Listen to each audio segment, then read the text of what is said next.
Rise and shine, everybody. Let's put a smile on that face. This is the Trophy Hunters podcast. Boy, what a weekend at the Roval. It was another one in the books. And I guess we can start calling the Dinger Mr. Four-Time. I think that's accurate. Maybe we should just call him Mr. Perfection because he won't be eligible to run the Roval next season. Joining me on this episode of the Trophy Hunters podcast, as always, he is my co-host. It's Ryan. What's going on, man? Pretty successful weekend. Woo! I tell you, I mean, this past 7 days has been one for the ages. If you're a Kaulig fan, AJ Allmendinger fan, I mean, it was just win after dominating run in the Cup Series. So yeah, Mr. Roval, Mr. Road Course, whatever you want to call him, but the exploratives just don't do it justice for how good AJ has been running. Not only on the road courses, but just in general the last few weeks. It has been a pleasure to watch. I think whenever our guy's winning, it's a positive thing. And hey, while we try our best to definitely do as unbiased of a show as we possibly can, this still is primarily a Kaulig-centric NASCAR podcast, but we do dive into various other NASCAR issues. And speaking of some of those other NASCAR things that we have going on at the channel, I just want to take a second and ask you guys, if you want to help other people find the podcast, click that like button. It really helps us out a lot. It's absolutely free to do and takes 2 seconds of your time. Comment down below, share your thoughts on any NASCAR happenings around the world. We will absolutely respond to you when we have the time, and click that subscribe button to keep up to date with all the latest we got going at the Trophy Hunters podcast. And also want to give a shout out to those at the Dingernation Facebook group, which Ryan and Lamont and Connor and Amy have all had a hand in really setting up. It was the Dinger fans group, and with some very willing participants, we were able to rebrand that group, get it in association with this podcast, and big things happening over there. And last but not least, we have a crossover coming. It's called the Crossover Move. That is the Trophy Hunters podcast, and one of my co-hosts over at Phantom Empire, Mike Bish, him and his co-host Cody from the Four Wide podcast. We're going to do a just overall NASCAR-centric podcast once a month that you'll be able to find on the channel right here, called the Crossover Move. We record our first episode of that next week. Stay tuned for that. If you have some topics you might want to hear us talk about, please feel free to comment down below, and we can see if we can get them in our show notes. Without further ado, though, man, one hell of a weekend. How you feeling after it? I am on a high that I didn't know I could have, to be honest with you. I predicted a weekend sweep. We came up just a little short of that sweep, but it was an incredible weekend. Obviously, AJ finishes P4 in the Cup race, and in all realism, probably had the best car in the field. Was constantly running the best lap times, led a bunch of laps in stage 2. In the end, the finish got a little crazy with cautions, and Chase Elliott kind of wamboozled everyone with pit strategy that got him out front. But it was quite exciting on Sunday. I mean, the race itself might not have been super exhilarating if you're not a fan of AJ or Justin Haley and Kaulig, but as somebody that is a Kaulig fan, it was exhilarating lap after lap to watch them try to track down the leaders and run up front. So great Sunday afternoon for Kaulig Racing. Not only was this the first time that 2 Kaulig cars have finished in the top 10, it is the first time the 2 Kaulig cars finished in the top 5 in the same weekend. So a fantastic Cup race for Kaulig, fantastic Cup race for AJ. Everyone knew he was there. He led a bunch of laps. So couldn't be happier with that. And then, of course, he pulled the move on Ty Gibbs on Saturday and probably stole a win that he didn't quite deserve. But, you have to be there at the end to win them. And he got his opportunity and pounced. So a incredible weekend at the Roval, as I kind of predicted would happen, and, carrying a bunch of momentum going forward. Yeah, I think it was really important to get out there and have a successful weekend. I think AJ's guys, this is something Kaulig just needs to get better at, and it seems to be every team AJ races on. The one thing that they need improvement on is keeping up with the racetrack, and I would say they did a good job of that on Sunday, but they lost the track a little bit on Saturday and had to lean heavily on AJ to help them out there because like early on they had it in practice, they had it in qualifying, they had it in stage one. And then as the track started to change, it became quite clear that while AJ, I do believe, is miles better than Ty Gibbs at road courses. And if you look at Ty Gibbs' Cup results, you might notice he was basically nowhere to be found all day. So it's pretty, with a more even playing field and the equipment's not as widespread in terms of what is great and what is not. It really shows where the talent level is for those drivers. And we'll dive into that just a little bit. But they took advantage of it. AJ was struggling on restarts this weekend, specifically in the Xfinity Series. He nailed his Cup one. But they found a way to get it done, man, which I was stoked about. I always love seeing him win. The enthusiasm is unmatched by nobody. It isn't matched by nobody. But I do want to give some credit where it's deserved.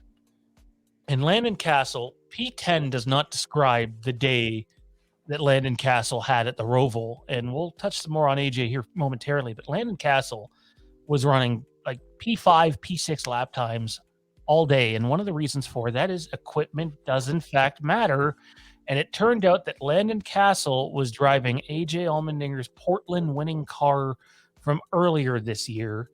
And I thought it really showed with him this weekend, man. He far and away was more competitive than he's ever been on a road course for them, and he seemed really, really happy with it. It was nice to see.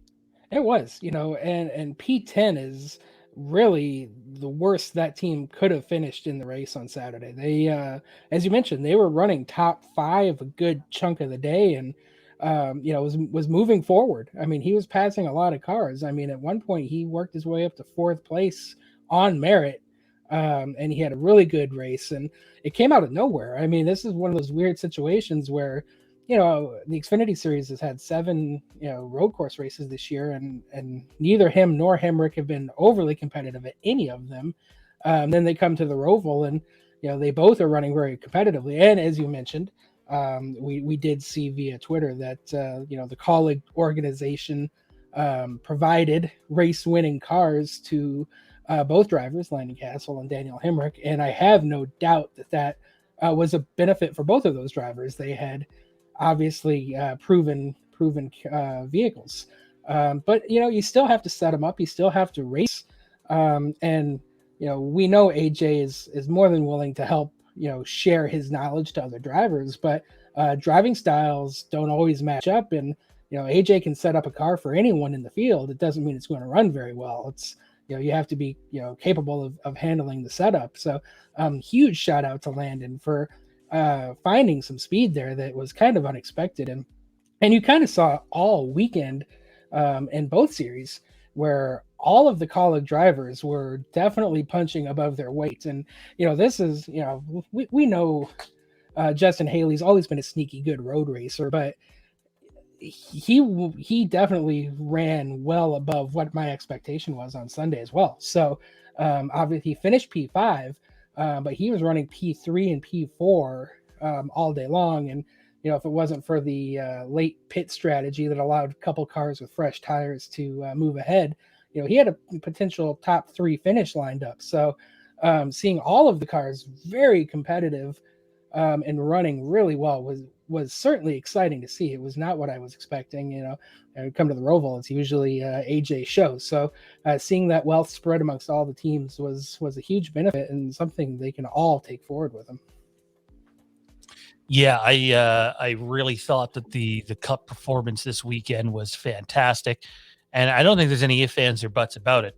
The most dominant car on the track all day long was AJ Allmendinger.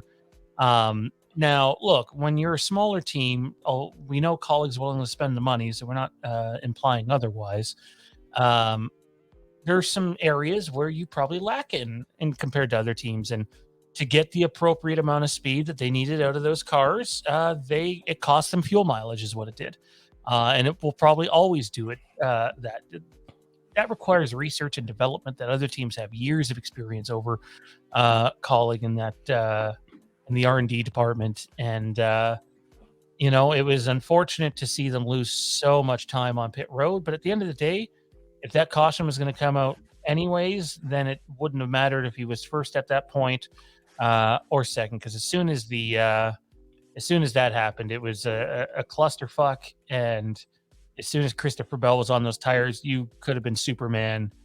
You weren't gonna hold him off. You might have been okay in the inner part, but as soon as Christopher Bell got to the oval part of the Roval, he looked like a god amongst men on those tires. It was. Yeah, I was very surprised to see the fresh tires do as well as they did. I mean, the all day long it was a track position race, and nobody could pass. Everybody was running very similar speeds, and when those back, I don't remember, right around probably 10th or so is probably when cars started coming down pit road. At no point did it cross my mind that any of those cars were going to have a competitive chance at all of winning the race. And it didn't even cross my mind. So when, obviously, we can really debate that final restart. AJ got into Chase Elliott. They rubbed doors a little bit and slowed the pack down. Then Kevin Harvick got in there and gave AJ the boot and took the lead. And all of that fighting at the front probably allowed for some of those cars with fresher tires to make, weave their way through the pack a little bit more than what they normally would. But I was extremely shocked to see those new tires be as fast as they were. I mean, in hindsight, you probably look back on it and say, yeah, well, 30 lap tires at a very abrasive turn heavy road course probably matters, but not something I expected to see. Especially really happy for Chris Bell. Came out of nowhere, needed to win the advance in the playoffs. So if we had to lose to somebody on a different strategy, Chris Bell is a good one to see win. But I was very shocked, truthfully, that those tires made such a difference. And on that restart, AJ did his job. I mean, he got by Chase Elliott. Had that race gone 2 laps green without an additional caution, I don't think he was going to catch Kevin Harvick after the bump. But he put himself in a position to win that race, and then he got tracked down, as we saw. I thought that first of all, AJ was incredible all day. There was nobody, including Chase Elliott, that was on his level that day in terms of consistent lap times. Over and over. He did get a bad set of tires though in stage 2, where AJ thought it might need to make some adjustments to keep up with the track, and the team was pretty sure that the adjustments were because they didn't make many. They were very minimal. Not the problem. They didn't make adjustments going into the last pit stop, and the car returned to the form it was before. He just used up too much of his stuff trying to pass the 8, who, I mean, you're racing for a win, but there's still so many laps to go. And I thought Reddick held up Allmendinger one too many times, and I can't help but wonder if that's not an RCR car if Dinger doesn't put him in the wall there at some point. In terms of the restart with Chase Elliott, so I really feel like NASCAR fans and sports fans in general have a big issue with revisionist history. So I wanted to make sure that I watched the restart a couple of times today before coming on here. And AJ absolutely initiates contact. There's no doubt about that going into turn 1. But through the turn, Elliott either slides up into AJ or just full on intentionally taps AJ and basically tries to do to AJ what AJ did to Ty the Saturday before, or the day before, and goes to run him up in the wall. The problem is, instead of AJ allowing that to happen, he door-shotted Elliott a couple of times. So, to me, that was pretty fair racing, and some might argue the Harvick thing was too. The unfortunate thing about the Harvick one is AJ missed a corner, and missing that corner was all it took for Harvick to be able to come up to him and I guess not lift at all. But that's racing. You're racing for a win. You're down to 2 or 3 laps to go. And if that was Allmendinger in that position, I would hope that our guy would put it on his shoulders and try to do the same. And I think he did with Chase, Oh, 100%. Yeah, at the end of the battle, I had no issue with anything Chase Elliott did. I had no issue with anything AJ did. And truthfully, Kevin, he kind of went in there and kind of yeeted it a little bit. Just sent it full the way all the way into that corner. And because AJ and Chase probably they pushed a little further into that braking zone than they probably normally would. They both swept up the track a little bit, got out of the groove, which opened the door for Harvick to give AJ the push. The only unfortunate part of that was, because of that push, AJ ended up getting sent wide into the grass. He could not get the traction down. He had to get himself back onto the racing surface, and then his tires were shot. So there was no way he was going to get his tires cleaned off. And I've read through a lot of Twitter threads, and everyone in the racing world knows that Elliott Nation is pretty aggressive. They support their guy in a pretty big way. And even most of the responses I saw were, while they were a little annoyed that AJ roughed them up, they were pretty okay with it. Tyler Reddick a few corners later you can say he dumped him, but he made an aggressive move to find a hole that probably wasn't there, probably on Reddick in the end, that sent Elliott around. So in the end, Elliott Nation had their air, they could ire with Tyler Reddick, but it didn't matter at that point. Harvick was going to set sail for the win.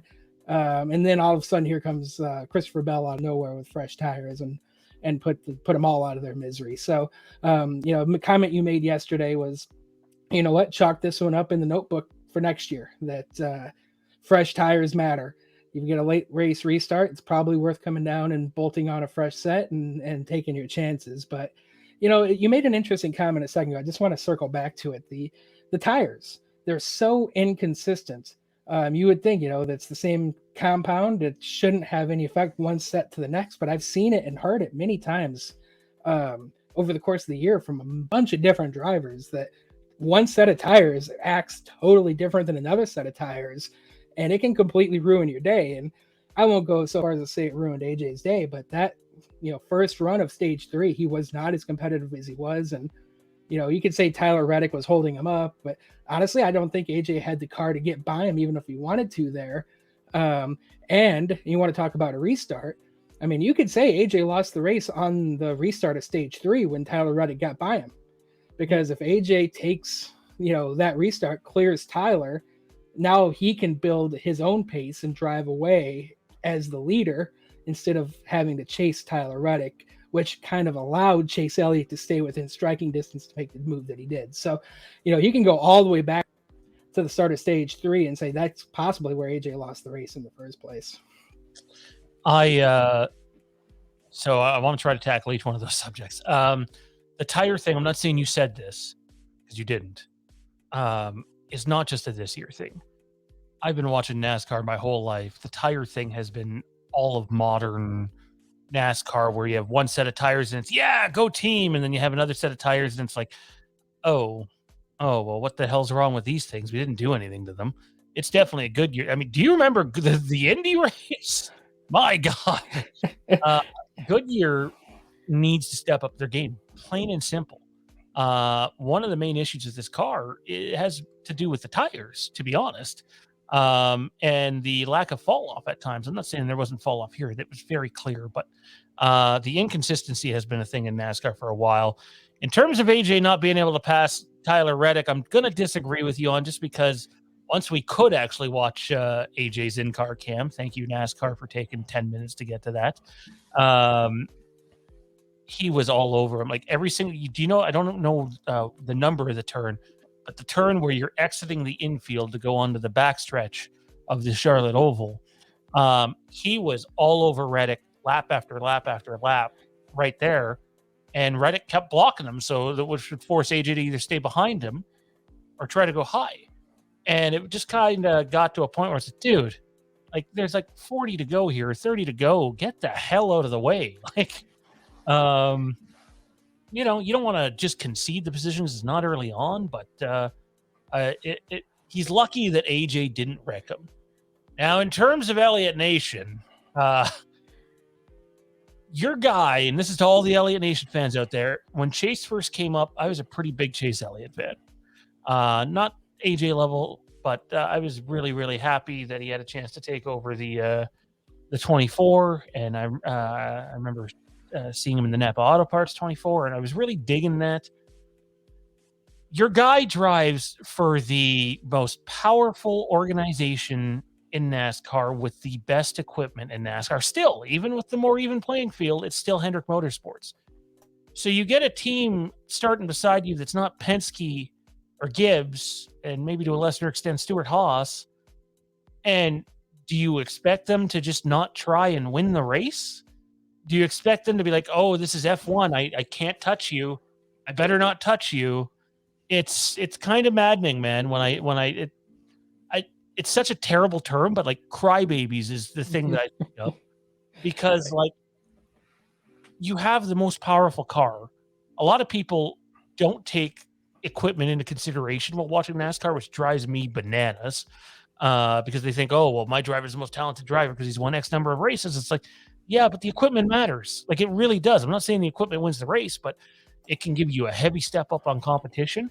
And AJ did what he had to do there. You know, it sucks that he didn't close the deal, but if AJ was to race him clean and I thought he did race him clean for the most part. If you're not giving it your all, as AJ said at the end of Bristol, if you're not trying to drive every lap like your last, especially when the win is on the line, then you don't deserve to be in the car. And I thought AJ left it all out on the table. I just want to backtrack before we get to another another Chase Elliott thing. Justin Haley is not getting the attention or the credit that he deserves for the last 8, 9, maybe 10 weeks of racing. You can count on one hand, legitimately, how many NASCAR Cup Series drivers have performed better than him during that span. I got to say, man, that's rather impressive. It is really impressive. And, you know, he finished top 5 at Texas just a few weeks ago. He ran up front at Talladega last week, got shuffled back, but was in the top 10 all day long. Ran top 5 all week long this weekend. And, you know, we showed the stat on one of our previous episodes where his consistency has put him, you know, he's running with the playoff drivers in terms of his average finishing position.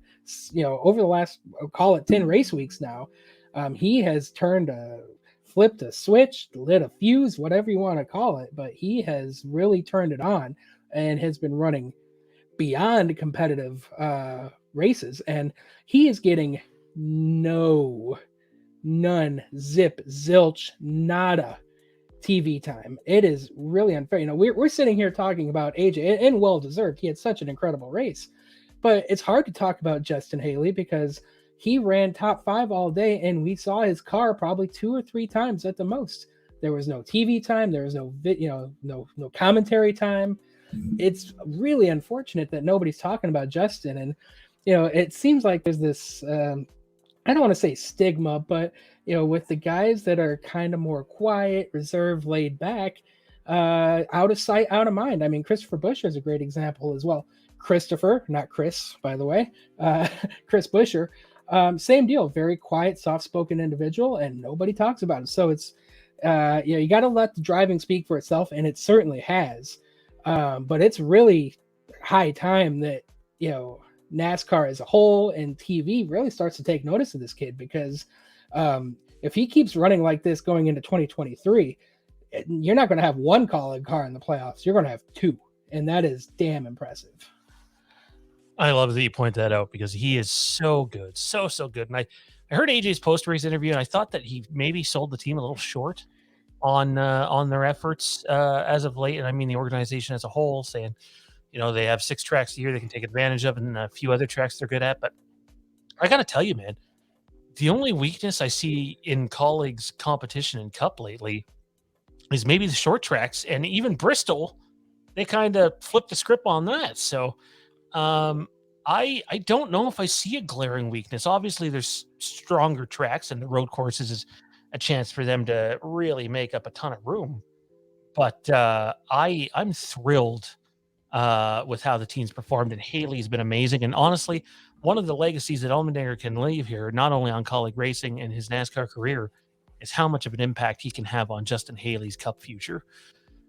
I want to shift gears, though, because we're on a bit of a time limit tonight. I want to bring up this incident. I'm going to rant here, but it's going to be a short rant.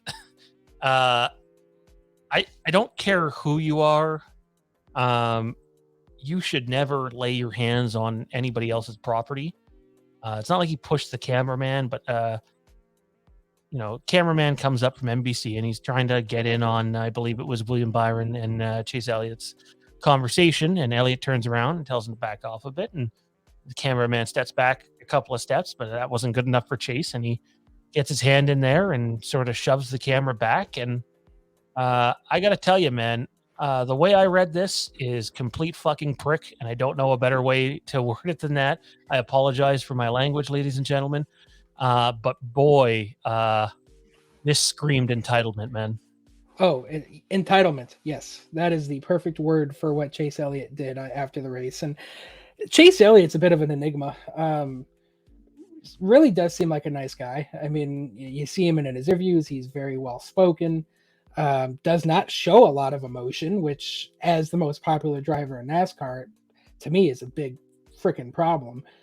You want your most popular driver to be, outspoken, talking to the media, playing it up with the fans, and sounds like a driver we know, Mr. Allmendinger. But that aside, it's better for the sport when your popular drivers have a little bit of character. And Chase Elliott's pretty boring, except for apparently when he gets a little upset. And he shoved the camera here after the race this week, and I really wish I remember who the other driver was. But there was a race last year, it was a night race. I remember this.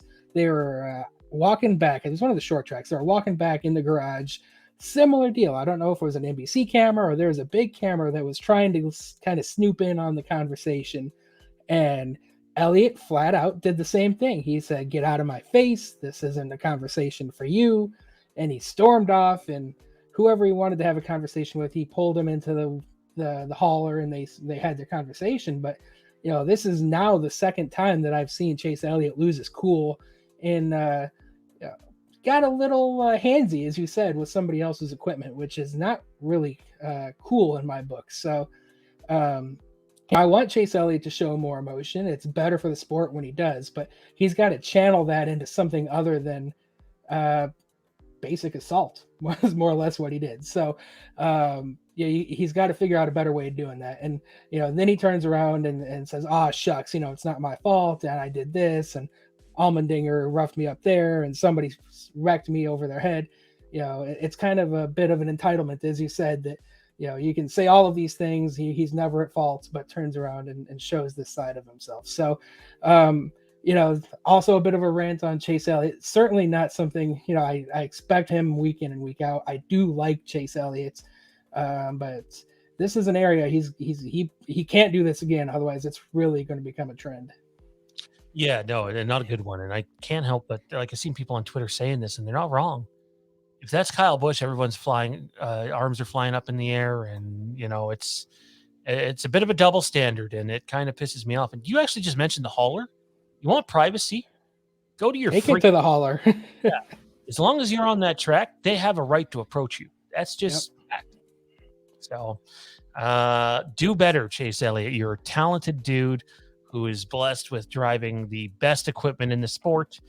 All's not bad. And that's another thing, is post-race comments whining about it being even again. Like the parity, and I do want to touch on that, man, the parity with the next-gen car, you cannot lose that.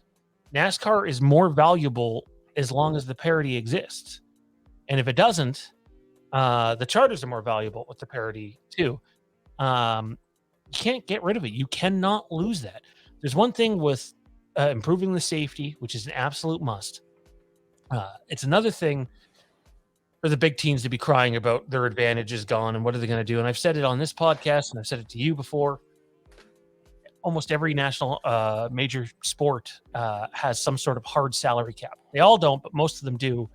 And you mean to tell me that your Raiders, for example, who have a ton of money, wouldn't want to spend another $50 million to ensure that that they're going to go to the postseason? My guess is they would spend that money.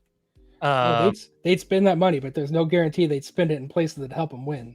for But sure, that's a conversation for another day. for sure, absolutely. Yeah. But like a lot of the whining I hear going Yeah. on. I'm sorry, there's no better way for me to put it than that. Is whining I hear going on about the new car.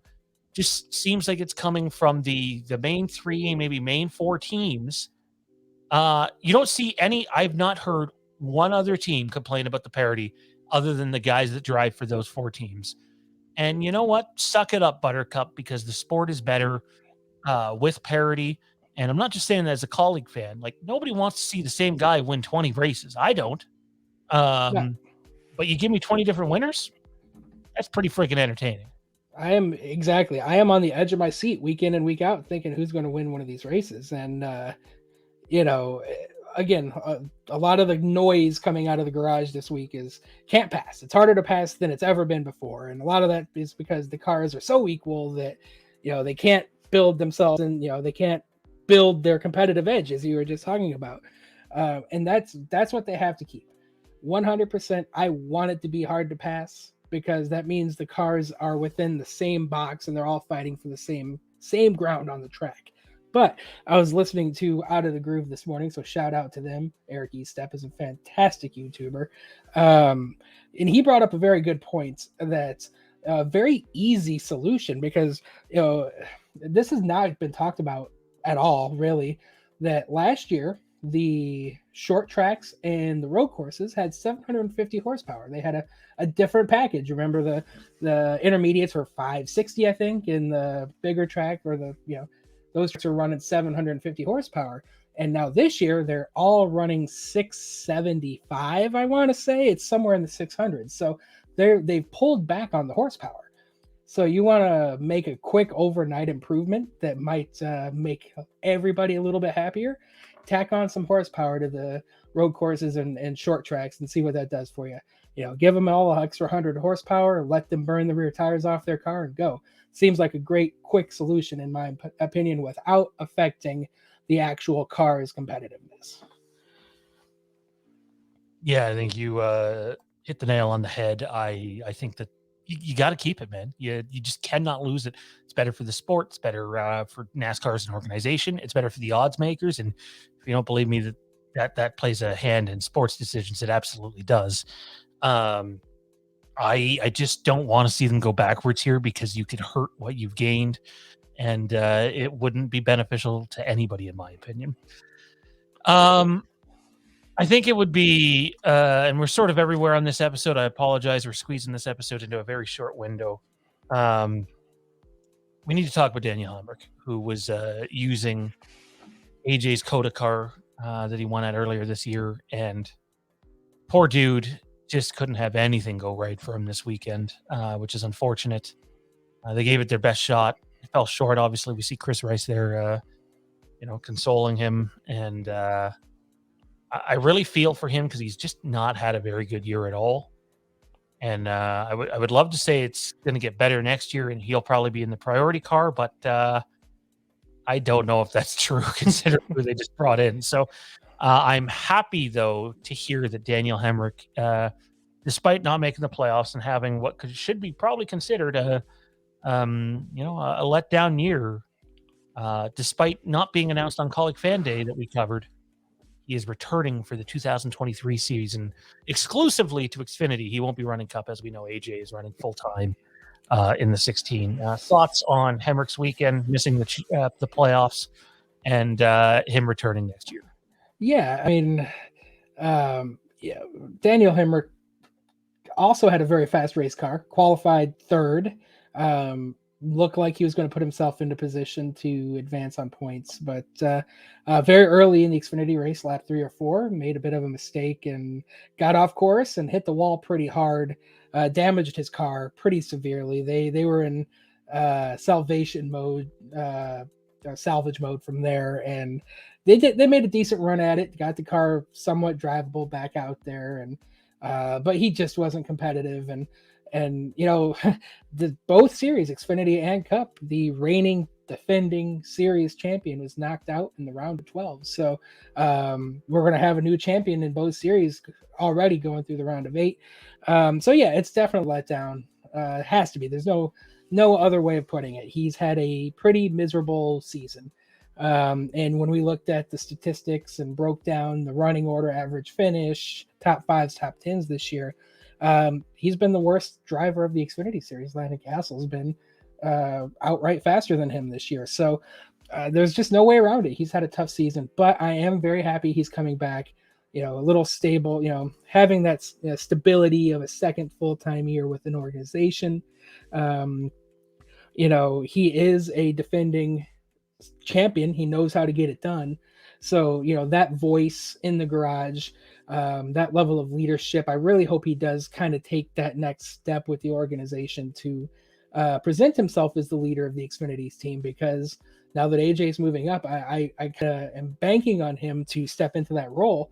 I don't know what that means for his on-track results. I certainly hope it improves. It's really no other direction to go but up after such a terrible season this year. So I was concerned he wasn't going to come back when they didn't announce it at the fan day last Wednesday, but they gave him his own little small announcement on Sunday morning, which I think is indicative of his position with the organization, that they gave him his own announcement.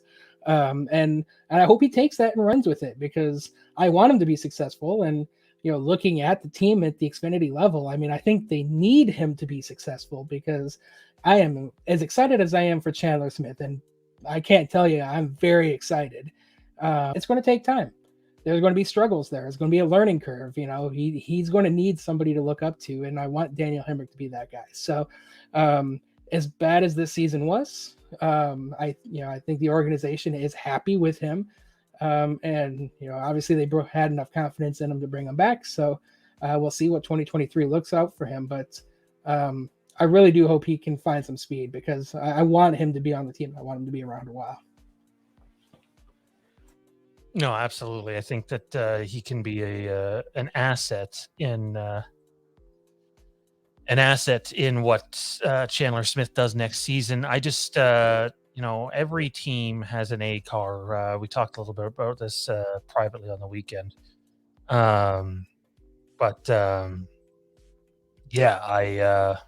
Sorry, I got something going on here on my end. Apologies. I do think they'll try to give Chandler Smith the best opportunity that they can to be effective next year, and that probably means being in the A equipment. So Daniel Hemric, though, is going to have to be the leader on track anyways, because Landon Castle just doesn't have the experience to do that in terms of running up front. And Daniel Hemric, despite being in Joe Gibbs equipment, he's a championship winner. Yeah, he's Mr. Consistent. I mean, he knows how to run in the top 5, top 10 week in and week out. And that didn't show this year, but that level of being up front is what the organization needs from him. Is, they don't, of course, if he can go out there and win a race or two, that's fantastic. That's obviously the ultimate goal, but he just needs to be consistent, run up front, and be the leader of the organization. And if he can do that, that allows Landon to, step into his role next year and, hopefully build off of what I would consider a relatively strong season. Looking back at his results, they're actually pretty good.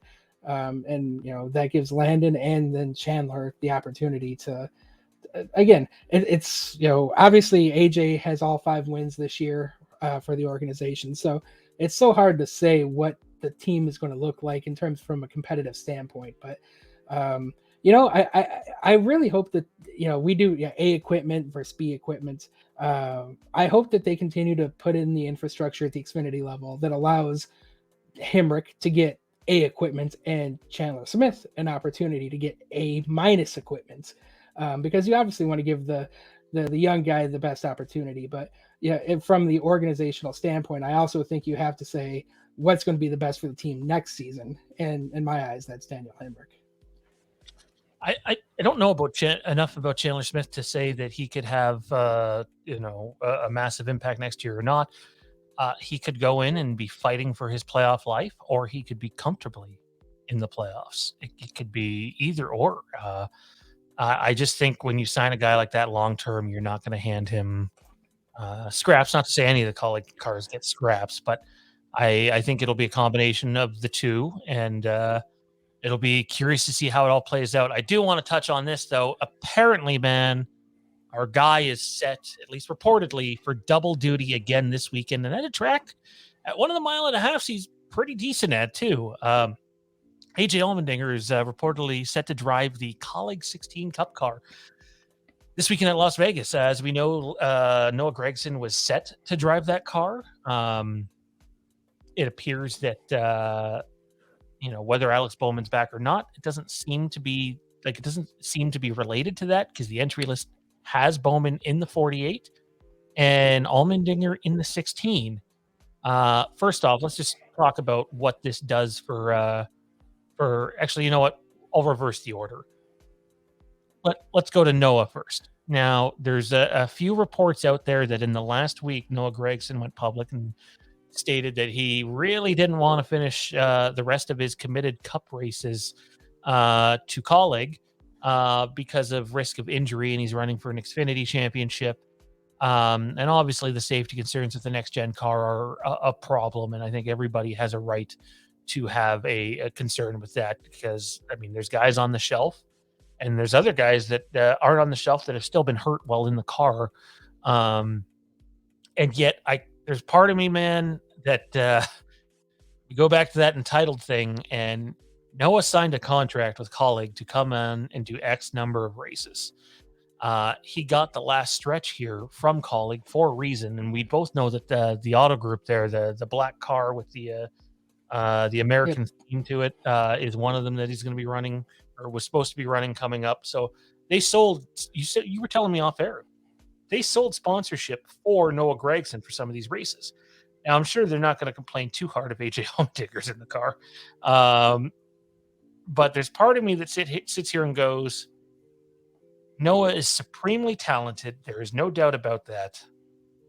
But I can't help but wonder if Kaulig might have dodged a bullet in terms of a headache with the Cup Series. And I'm someone that'll say, hey, if Kaulig went out and spent money on a third charter and their lineup for the next 4 or 5 years was Noah, Justin, AJ, I'm on board for that. I would have signed up for that any day.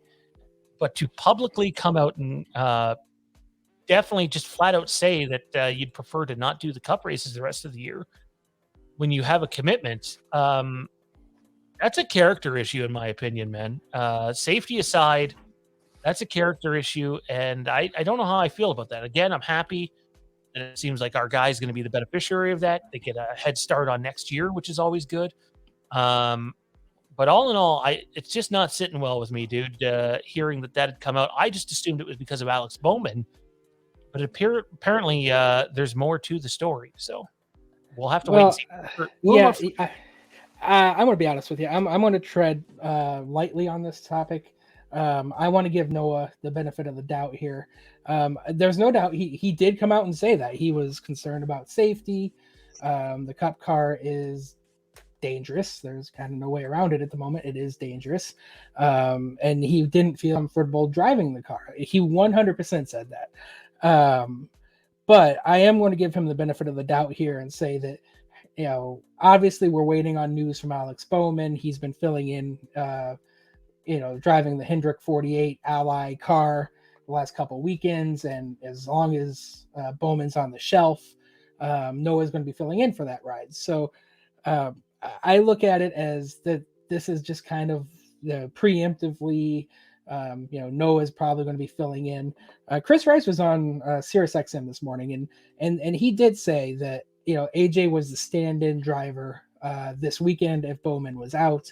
Then obviously later this afternoon, we did see the entry list for the Cup Series, and it did say AJ Allmendinger and not Noah Gragson, which just certainly raised some eyebrows. But, as we said, the team did sell sponsorship, most likely on, for Noah Gragson to be the wheelman. And, it's the driver's, responsibility to hold those commitments. And, when a sponsor wants to be with a driver, that's what's going to happen. And, I haven't seen anything official saying Noah's stepping out of the car because of safety concerns or anything like that. And if it's true, that Noah is kind of stepping away because he's a little scared of the car, that definitely says something to me about about his mentality.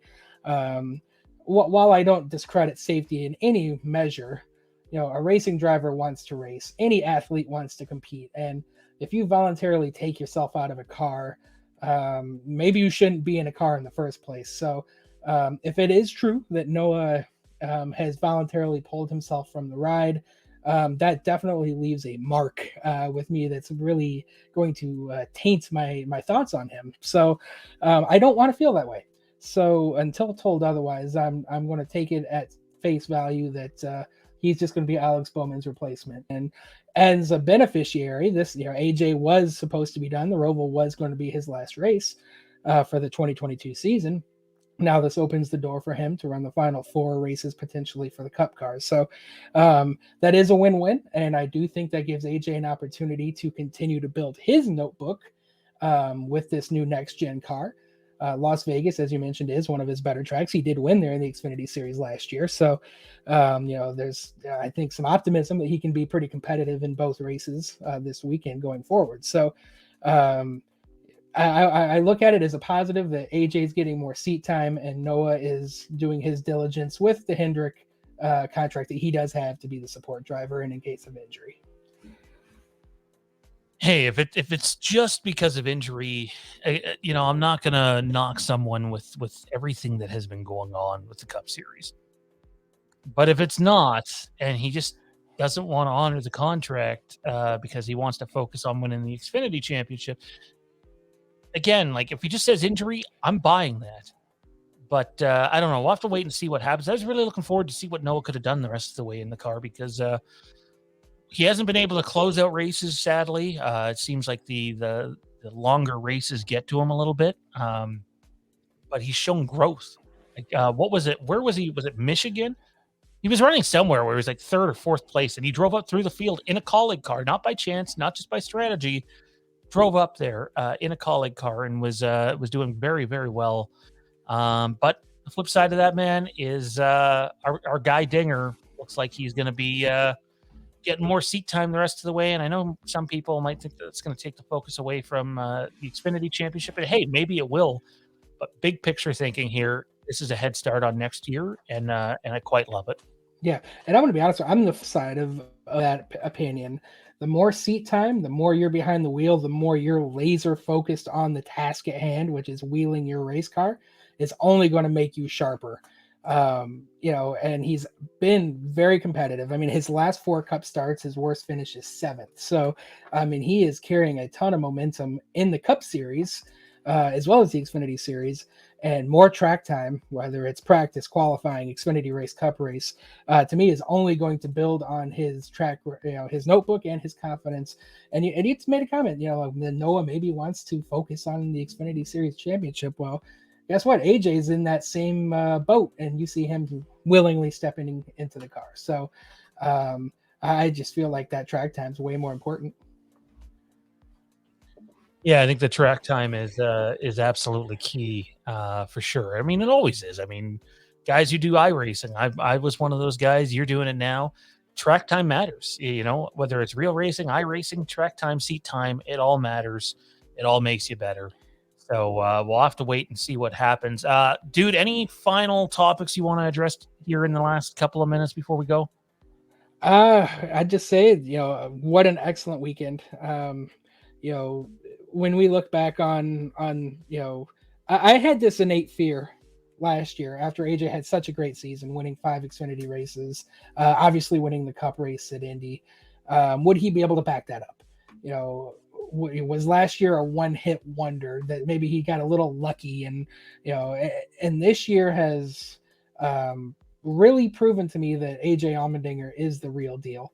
He has now matched last year's win total with 5 wins in the Xfinity Series, and he has surpassed his top 5s and will surpass his top 10s by the end of the year.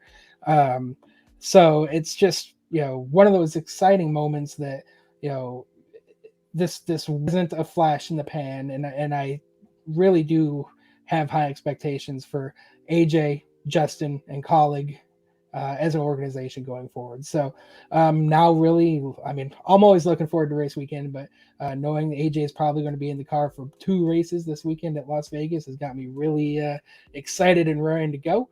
And yeah, there's a couple other topics. I want to talk about the NASCAR contract dispute on our crossover next week. So stay tuned for that little tidbit of conversation, because I've got some pretty strong opinions on that deal. Speaking of which, you can check out the crossover next week. That's right. And it should not replace our normal episode, by the way. So you'll get 2 from us next week. 1, the crossover move, and then 2, the normal Trophy Hunters podcast episode, which will recap the events of Las Vegas. And for AJ fans out there, high expectations on the Xfinity side. There's no reason why you shouldn't think that he's going to go out and compete for a top 5. Maybe it'll even be better with how the Texas race was going. And AJ's won at Vegas before, so we'll have to wait and see what kind of car the team brings. But on the Cup side, hey, if AJ can run that car in the top 20, that's a decent day. It wasn't expected that he'd be there. He's there. Anything more is money. You get, to me, you're aiming for a top 15, but if he finishes 19th or 20th, don't be bummed out if that happens. For all you know, they could pull off back-to-back top 10s again. It's going to be very interesting. I am really looking forward to see how they do at a track like Las Vegas this upcoming weekend, and what they can pull off, man. Oh, absolutely. Yeah, I mean, I really do think top 5 is on the table for the Xfinity car. I mean, what you said it, what they brought to Texas showed a huge improvement in speed. They are clearly saving some new cars for these playoffs, and so far we've seen it. They've been very fast at every playoff race to this point.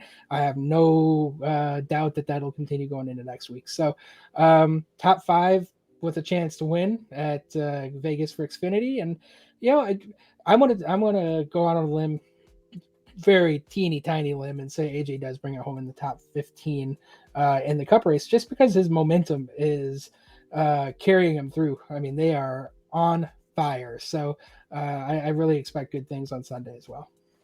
Yeah, I mean, they don't have the luxury of being able to flip it necessarily the way you can at a road course, because Vegas is not a very big track. Get around that thing in like 27, 28 seconds with quick laps. But it'll be curious to see how strategy comes into play for them.